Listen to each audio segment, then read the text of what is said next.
and I have some helpers here that are going to help me talk about earthquakes. So, as we have talked about before, an earthquake happens along a fault when friction is overcome and energy is sent out in all directions in the form of waves. And we talked about all the different kinds of seismic waves. Can you hand me that slinky right there, little buddy? Yeah, thanks. You gotta hand it to me though. To me. Thank you. Okay. So, seismic waves, remember we have P waves and S waves. We also have love waves and Rayleigh waves. Those travel out in all directions after every earthquake. So, what do we feel during an earthquake? You guys want to go play with that over there for a minute? What do we feel during an earthquake? We feel shaking, right? But the shaking depends on three things. How big the earthquake was, the magnitude and the amount of energy that was released, hush please, and how far away you were from the earthquake. And the third thing is the rock and soil conditions where you are. So if you live on soft, sandy soil, that's going to shake harder and for a longer period of time, like a bowl of Jell-O, than if you were on like hard bedrock or something. So let's think a little bit more about number 2, how far away you are. During different earthquakes, you may have heard people say that it was a jolting earthquake or that it was a long rolling earthquake. What they're usually describing is how far away they were. Because when you were close to the earthquake, hey boys in there, hush, hi. When you're close to the earthquake, you feel a lot of jolting, right? Up and down, bouncing. You're feeling all of the waves. But when you're farther away from those earthquakes, what's called high frequency waves, those waves attenuate. So they die off with distance. So if you're farther away, all you feel are these long period rolling low frequency waves. Okay, go out there and play with it, the slinky if you want to.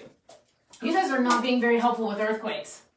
Quarantine with kids is so fun, huh, parents? Yay! Anyway, so what we're going to look at is how these different frequencies of waves affect buildings. Thank you, sweetheart. You want to come right over here?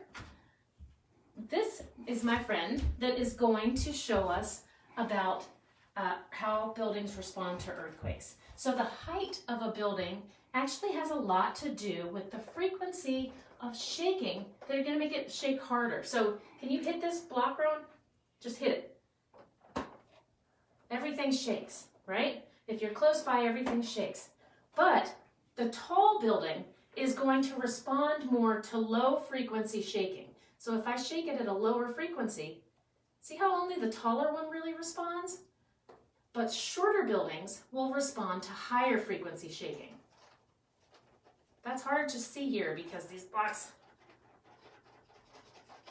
there we go. See how if I shake it a different way?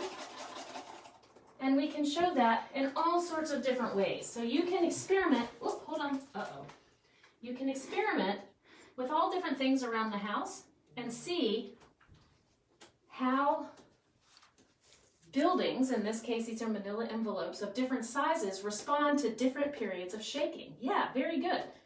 So that shaking was sort of mid-frequency, a low frequency shakes the higher building, those low frequency waves. The high frequency waves, like the ones Rowan is making, will shake the shorter buildings.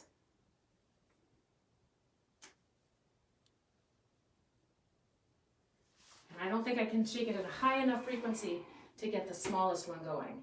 But you can experiment with all these different things at home. Now, here we go. Look at this. So these are raisins on spaghetti noodles.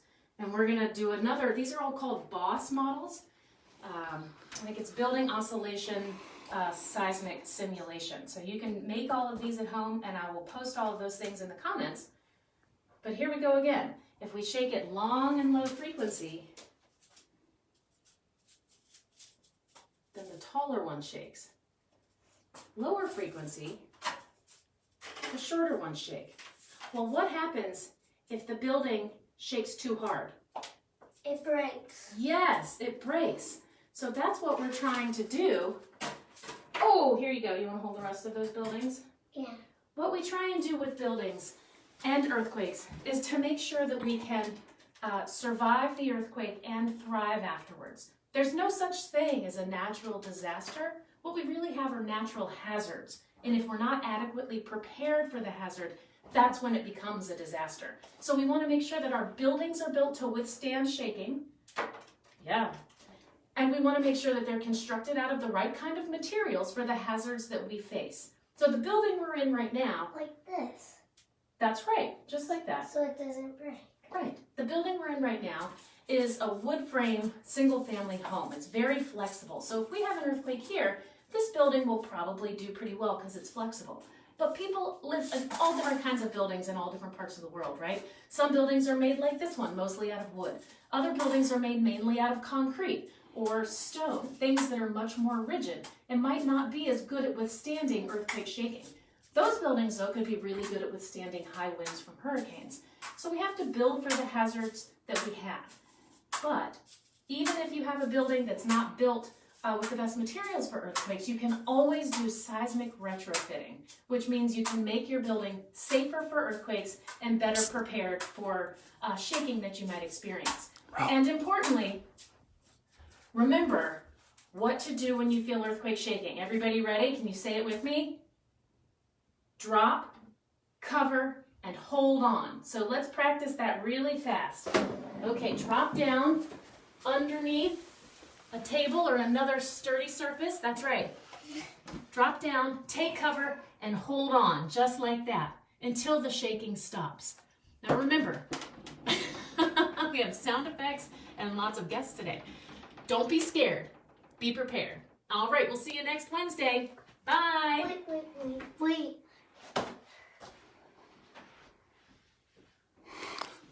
Oh, Bonus this coverage. is gypsum.